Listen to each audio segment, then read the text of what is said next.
Aí pessoal, com esse facilite 11 kg. A gente vai ver o motivo que ela tá fazendo barulho na hora da lavagem.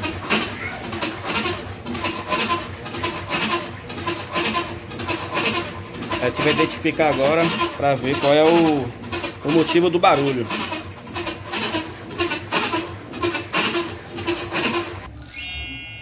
Aqui pessoal, a gente identificou que é o came. O came é o que? A gente vai tirar esse, substituir por esse novo aqui, e depois a gente vai ver o resultado.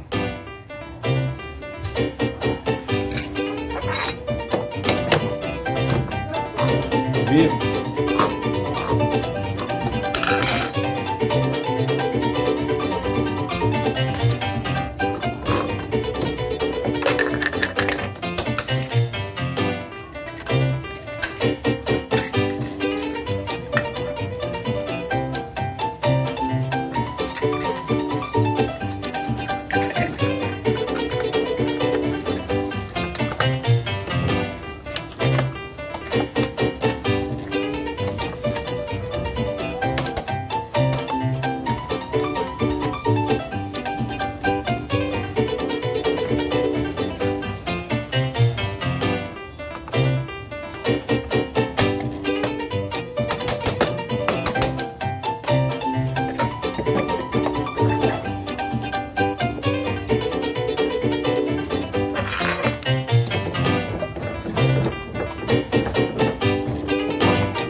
Aí pessoal, serviço feito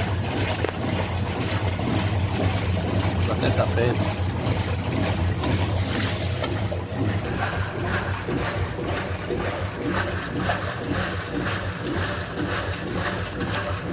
Ok, tudo certo.